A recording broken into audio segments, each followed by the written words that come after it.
ओम शांति। हमने अब तक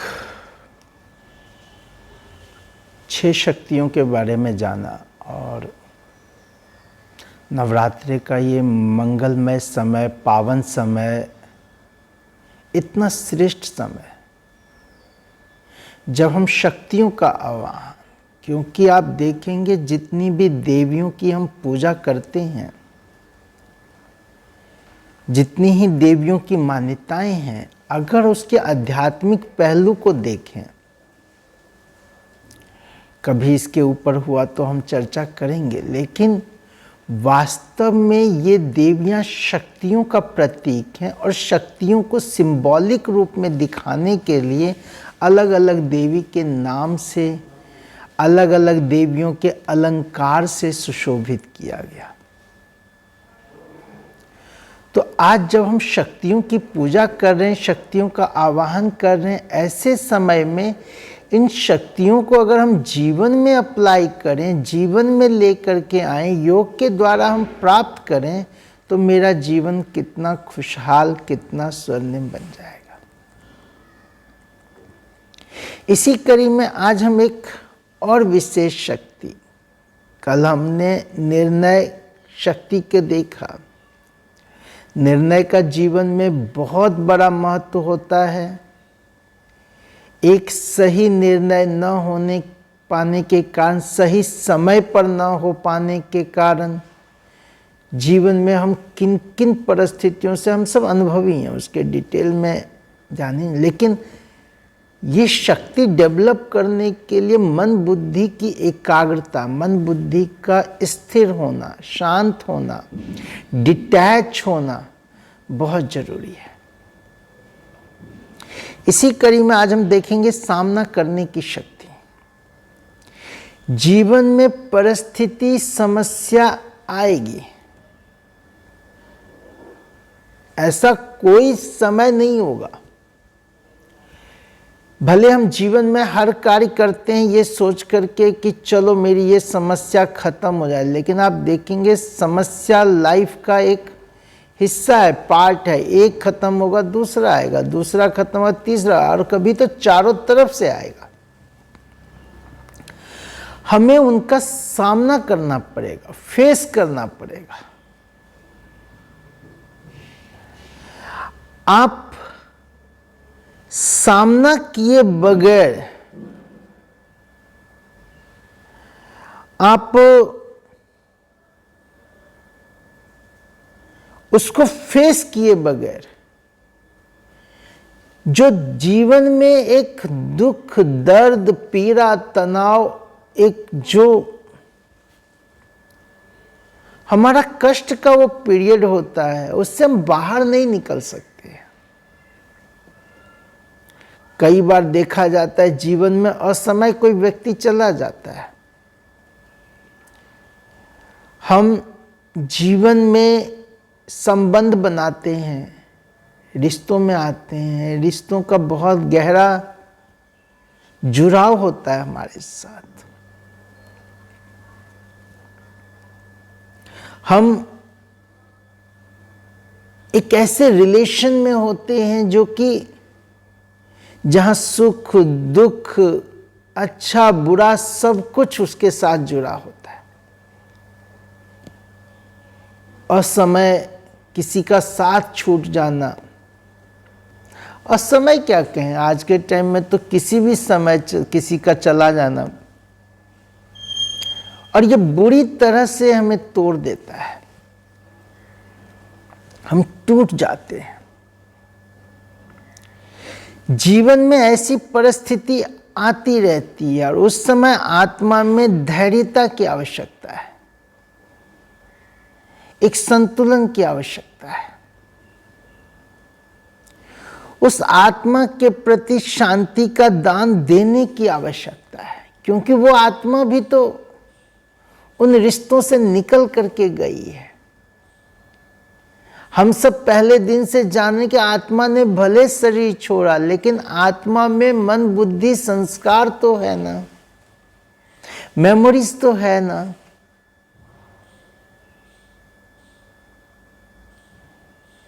जैसे मैं आत्मा आज पीड़ा भोग रही हूं, वैसे वो आत्मा जो छोड़ के गई है, जितना मैं दुख महसूस कर रही हूं, क्या पता सामने वाली आत्मा उससे ज्यादा दुख महसूस कर रहा हो।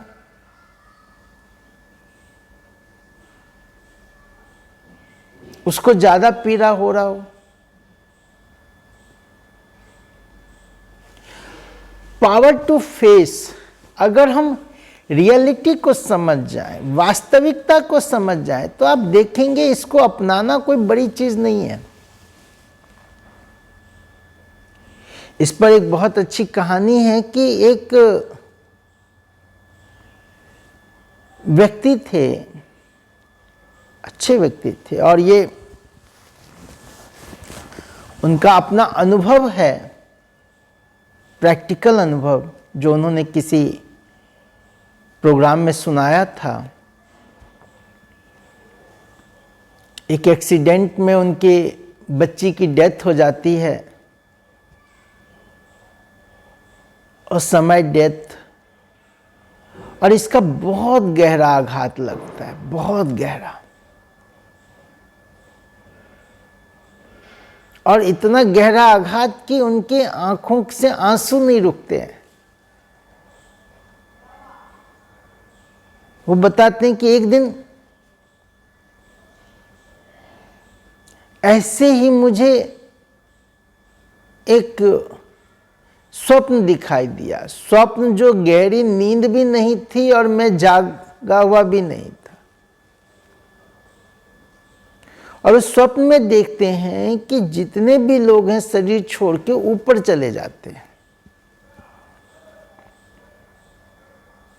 तो वहां पर एक ऐसा ग्रुप है जहां बहुत सारे बच्चे हैं, ढेरों बच्चे हैं,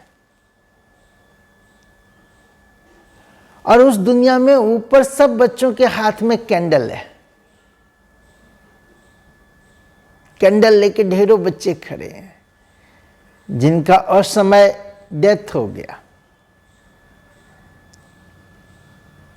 और वो देखते हैं कि सबके हाथ का कैंडल तो जल रहा है, लेकिन जो मेरी बच्ची है उसके हाथ में कैंडल जो है वो बुझा हुआ है।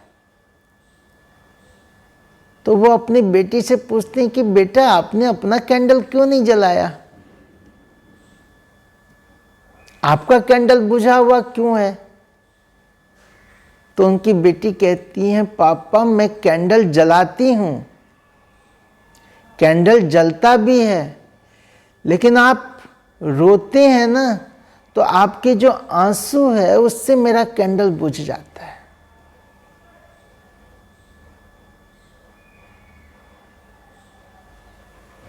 और वो बात जब वो सुनते हैं तो इतना उनको अंदर से वो दिल में लग जाता है कि वो रोना छोड़ देते हैं।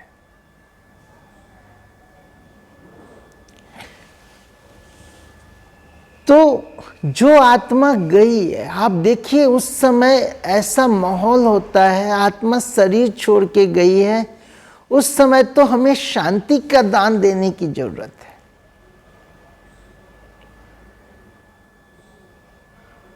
उस समय हम उस आत्मा के प्रति एक शांति का, प्रेम का, स्नेह का भाव जगाएं। और इसीलिए दुनिया में तो है ना कि दिवंगत आत्मा के प्रति 1 मिनट का मौन, 2 मिनट का मौन, शांति का दान, शांति की कामना, इसीलिए तो हम करते हैं ना। लेकिन बाहर वालों के शांति की कामना से ज्यादा जरूरी है अपनों का, जिसके साथ रिलेशन था, संबंध था, क्योंकि पीड़ा वहां से है, दुख वहां से है, दर्द वहां से मिल रहा है, वो शांति चाहिए।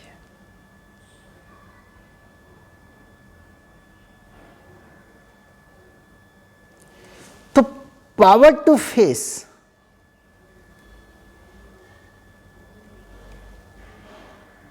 जीवन में कई प्रकार के हिसाब किताब होते हैं। हमने कार्मिक सिद्धांत में देखा, और सबसे बड़ा हिसाब किताब कहाँ है? आदमी अपना पूर्व जन्म का अकाउंट क्लियर कहाँ करता है? कोई मेरा बच्चा बन के आया, कोई मेरी पत्नी बन के आई, कोई मेरा भाई बन के आया, कोई मेरे माता पिता बन के आए, कोई मेरी बहन, कोई मेरे रिश्तेदार, ये सब जो आए, ये क्यों आए? क्यों संबंध बना मेरा? और इनके पीछे तो पूर्व जन्म का अकाउंट्स ही है ना।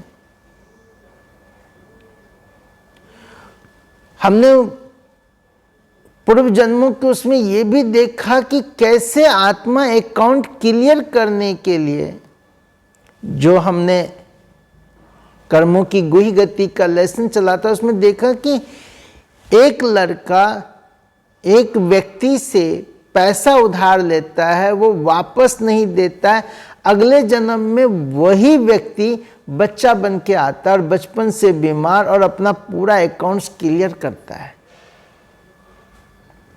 और जाते जाते ब्याज के रूप में जीवन भर का दुख दे जाता है, क्योंकि अब उसका ना तो बिजनेस रहा, ना पैसा रहा, ना स्वास्थ्य रहा, और जीवन भर उस बच्चे के सदमे में वो जीवन बिता।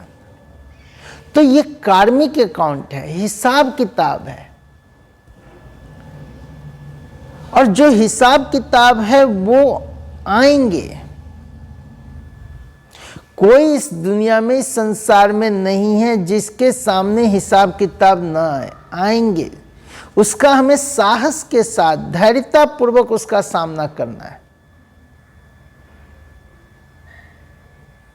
धैर्यता पूर्वक। किसी के बिना कोई चीज नहीं रुकता है, किसी के बिना ये संसार ऐसा नहीं है कि कोई चला जाएगा तो संसार ठहर जाएगा, जीवन ठहर जाएगा। जीवन का कोई महत्व नहीं हुआ। आत्माओं ने शरीर लिया है, आत्माएं शरीर छोड़ेंगी।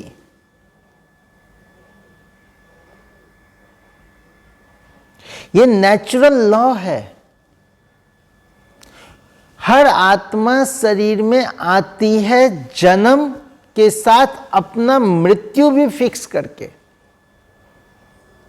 किस समय किस आत्मा को शरीर छोड़ना है वो भी फिक्स है, और किस रीति से वो छोड़ेगा, क्योंकि शरीर छोड़ना भी बहुत बड़ा हिसाब किताब चुकतू करने के बराबर है।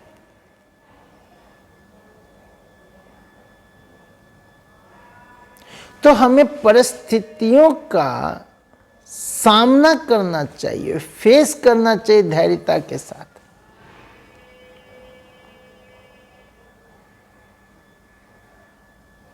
और उस आत्मा के प्रति हमारे अंदर से वो शुभ भावना, शांति का, कि वो आत्मा इस कर्म बंधन से मुक्त हो सके, इस अटैचमेंट के जाल से छूट सके, मोह के जाल से छूट सके, और अपना नया जीवन वो नए रीति से।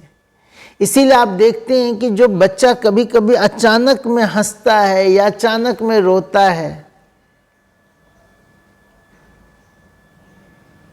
कई बार आप छोटे बच्चे को देखेंगे ना, ऐसे लगेगा जैसे कि वो किसी और की याद में या किसी और जगह वो खोया हुआ है।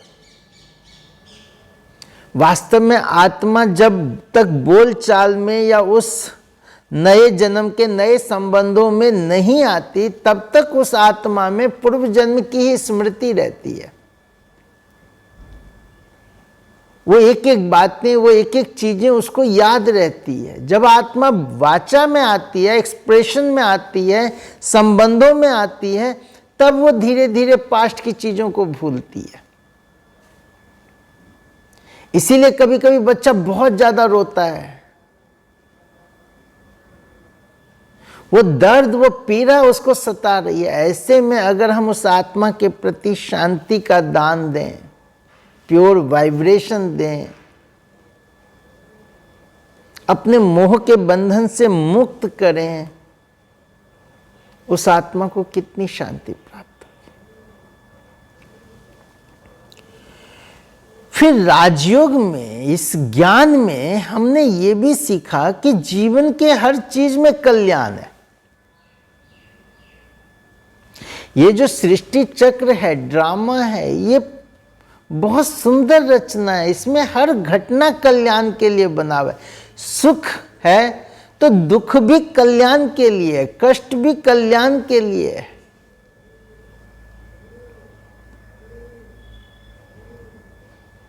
एक बच्चा मेहनत करता है, हार्डवर्क करता है, उस समय वो भले कष्ट देता है, लेकिन उसी मेहनत हार्डवर्क से अगर वो गोल्ड मेडल जीत लेता है तो कितना सुख मिलता है। वो दिन रात पढ़ाई करके जब एक डिग्री प्राप्त करता है, जब एक वो पोस्ट प्राप्त करता है, कितना खुश होता है, कितना सुख मिलता है। इस तरह जीवन का हर चीज कल्याणमय है। सुख है तो दुख भी कल्याण के लिए है।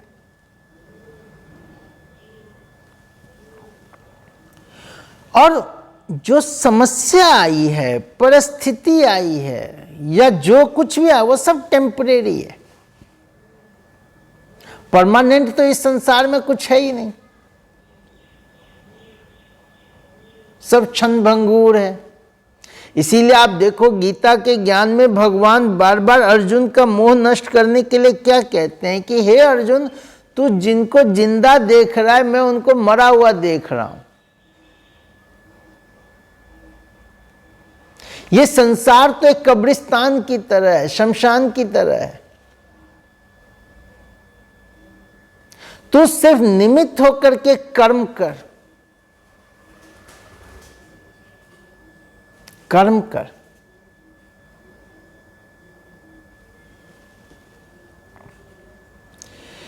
एक दिन जो चीज मुझे मिली है, मान लीजिए कि कुछ ऐसा हो जाता है, धोखा मिल जाता है, मान लीजिए कि कोई चीट कर लेता है, चोरी हो जाती है, बिजनेस में लॉस हो जाता है। एक बात से आप अपने आप में वो शक्ति भर सकते हैं, जो आपका है वो कोई छीन नहीं सकता, और जो आपका नहीं है वो आपके पास रह नहीं सकता। अगर आया है तो भी वो चला जाएगा। इसीलिए एक गाना आप सुनेंगे, भाग्य से ज्यादा समय से पहले सोचो किसने पाया है। तो जो हमने पुण्य का खाता लेके आए हैं, जो हम मेहनत करते हैं, जो हम अपना भाग्य बना, वो कोई छीन नहीं सकता है। और जिसको जो आना है, जैसे आना है, जिस उस समय ही आएगा, समय से पहले कुछ नहीं होता। समय से पहले हमें तैयार होना होता है, रेडी होना होता है आने वाले समय का सामना करने के लिए। शक्ति भरनी होती है। तो परिस्थिति कई रूपों में आएगी। यहां पावर टू फेस दिखाया है नियर डियर, लेकिन हर तरह की समस्या हमें देखना क्या है कि हमें सामना करना है या समाना है। जहां समाना होता है वहां हम सामना करते हैं, और जहां सामना करना है वहां हम समाते हैं।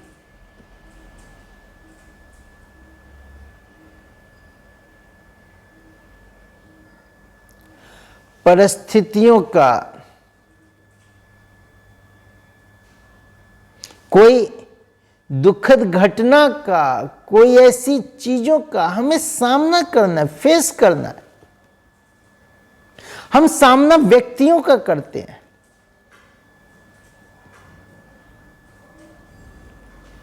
हम सामना व्यक्तियों की बातों का करते हैं, जो और विवाद बढ़ाता है, समस्या को जटिल करता है। वहां समाना है, वहां रिश्तों की डिमांड है, समय की मांग है। कोई ऐसी बात होती है, आप संभालो।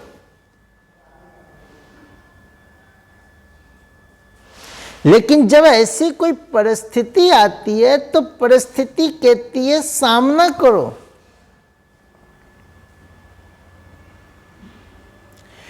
शक्तियों का, देवियों का जो आज आप सुन रहे होंगे, आप दुर्गा पाठ कर रहे होंगे, देवियों ने परिस्थिति रूपी असुर का सामना किया।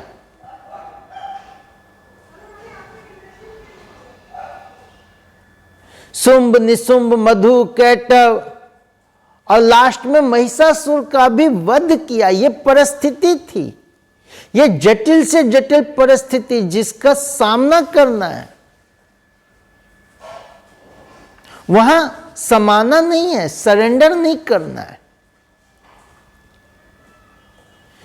तो जीवन में सामना करना, और यह सामना तभी होगा जब ज्ञान योग के द्वारा, आध्यात्मिकता के द्वारा हम अपने जीवन में उसको अप्लाई करेंगे, भरते जाएंगे।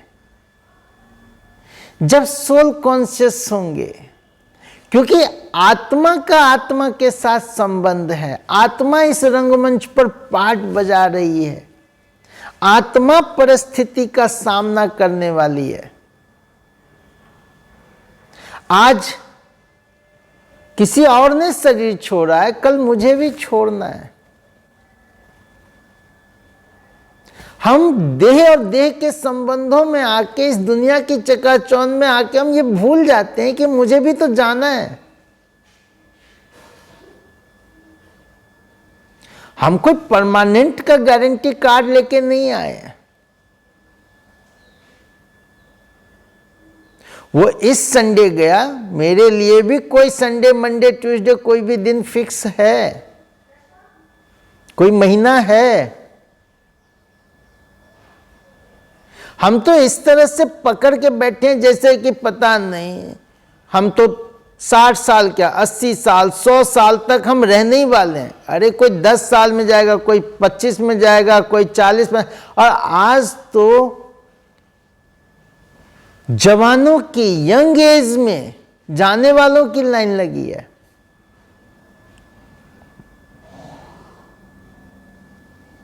तो हमें यह समझने की जरूरत है, देखने की जरूरत है।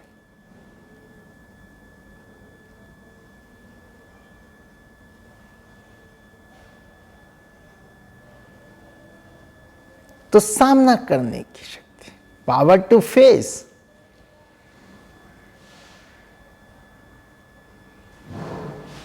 और जितना जितना हम आध्यात्मिकता से, आध्यात्मिक शक्ति से स्वयं को भरपूर करेंगे, अपनी आत्मा को जगाते जाएंगे, जगा के रखेंगे, सशक्त करेंगे, ये शक्ति हमें बहुत बल देगी, मदद करेगी।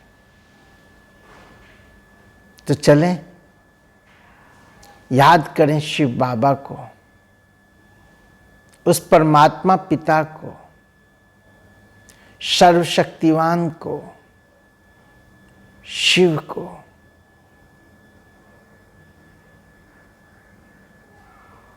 आत्मा स्वरूप में मैं चैतन्य आत्मा, शिव की संतान। ये शरीर तो अपने आप में एक शव है। जब तक इसमें ये चैतन्य ज्योति शक्ति तब तक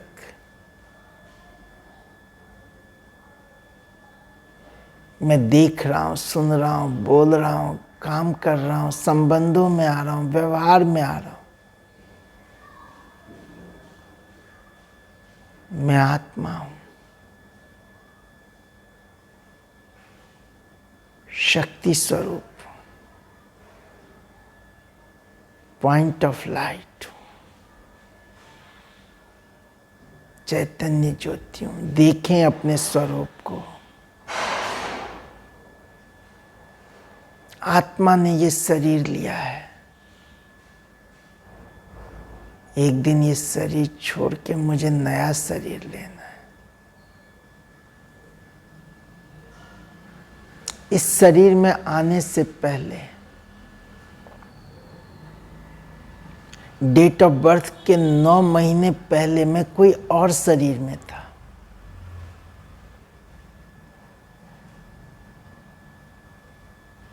आज उस शरीर का फोटो और उस फोटो पे माला टंगा हुआ है। उससे पहले भी मैं आत्मा कोई और शरीर में था।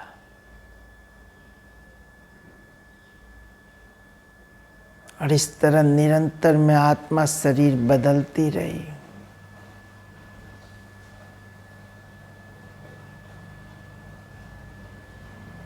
शरीर लेने और छोड़ने का नाम है जीवन।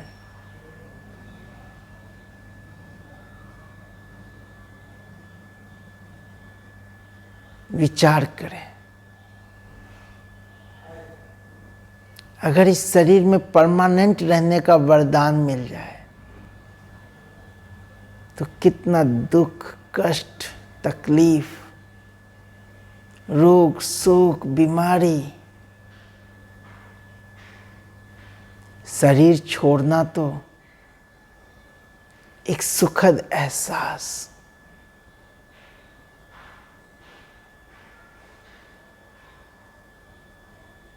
लेकिन परिस्थिति से भाग कर नहीं, परिस्थिति का सामना करके।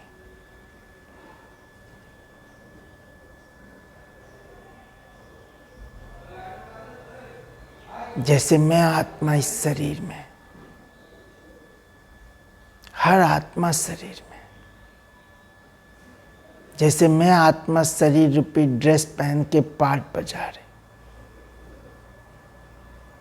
जो भी मेरे संबंध, संपर्क में, मेरे रिलेशन में जो भी आत्माएं, वो भी शरीर लेकर संबंधों के रूप में पाठ बजा रही हैं। वो भी एक आत्मा है। और हम सब आत्माएं आपस में कार्मिक अकाउंट से जुड़े हुए हैं। ये कार्मिक अकाउंट चुकता करने के लिए, कार्मिक अकाउंट की चुकता सुख की लेन देन से, शांति की, प्रेम की लेन देन से। मैं आत्मा हूँ, दिव्य मूर्त हूँ, शक्ति मूर्त हूँ, प्रेम स्वरूप।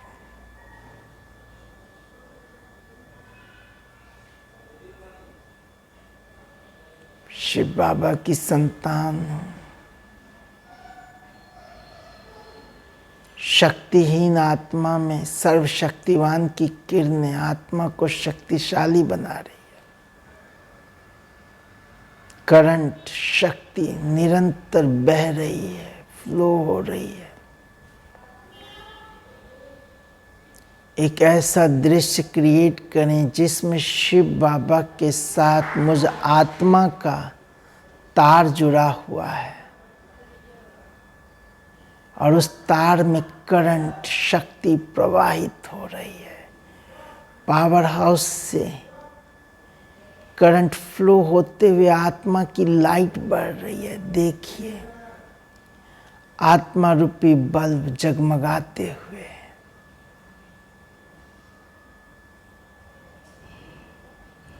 शक्ति का संचार होते हुए।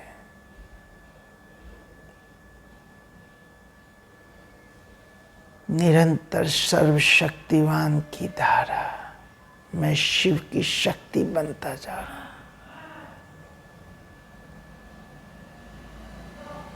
मुझ आत्मा में शक्ति ही शक्ति, मैं सर्वशक्तिवान की संतान, मास्टर सर्वशक्तिवान, शक्ति स्वरूप हूं, दिव्य स्वरूप हूं, शांत स्वरूप हूं, प्रेम स्वरूप, मैं आत्मा हूं।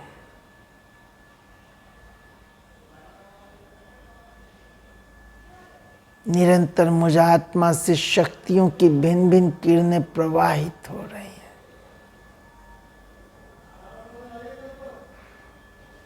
कहाँ मैं आत्मा 0 वाट, धीरे धीरे मुझ आत्मा का वाट 20, 40, 50, 100, 200, 1000 वाट की तरह मैं आत्मा चमक रही हूँ, लाइट माइट फ्लो कर रही है।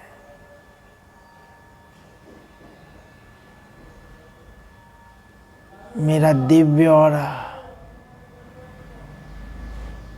चारों ओर शक्ति का संचार होते हुए पूरा वातावरण शक्ति से भरपूर,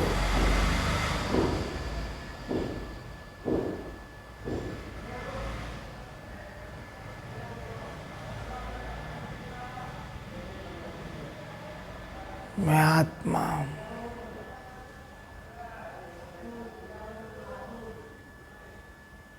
सर्वशक्तिवान की संतान, मास्टर सर्वशक्तिवान हूं।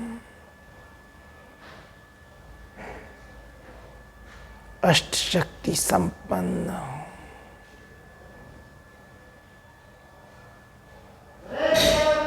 भर लें अपने अंदर, समा लें अपने अंदर सर्व शक्तियों को, भरपूर हो जाएं।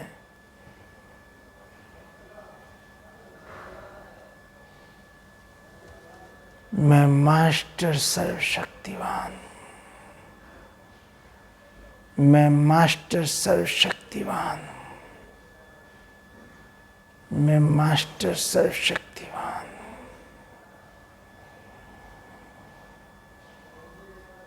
ओम शांति, ओम शांति, ओम शांति।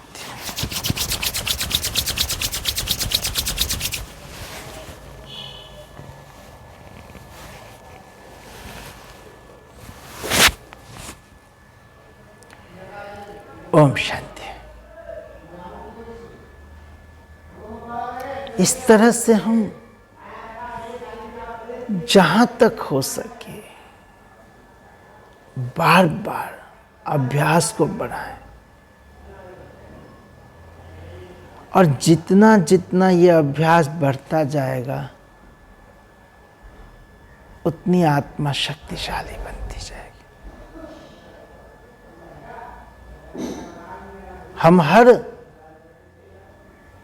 परिस्थिति का, हर चीज का सामना करते हुए आगे बढ़ेंगे, सफलता को चूमेंगे। सफलता मेरा जन्मसिद्ध अधिकार है, विजयश्री मेरा जन्मसिद्ध अधिकार है।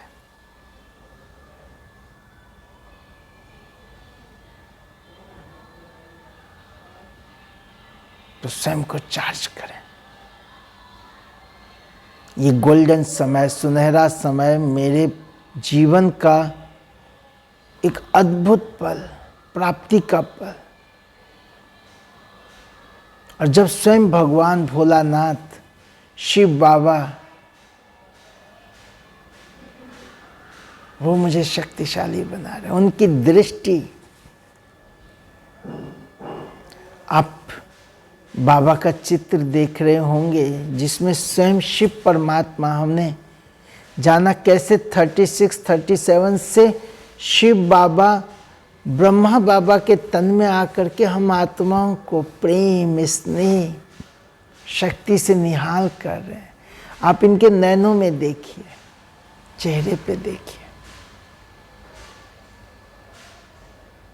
ये बोलती हुई नैन है, ये नैनों ही नैनों में आत्मा को रूहानियत से भरपूर करती है, शक्ति से भरपूर करती है, दिव्य स्नेह से भर देती है। तो बहुत बड़ा ये गोल्डन चांस, ये एक बहुत सुंदर अपॉर्चुनिटी है मेरे सामने। हम इसका लाभ लें, हम इसको यूज करें, हम इसको भरपूर करें।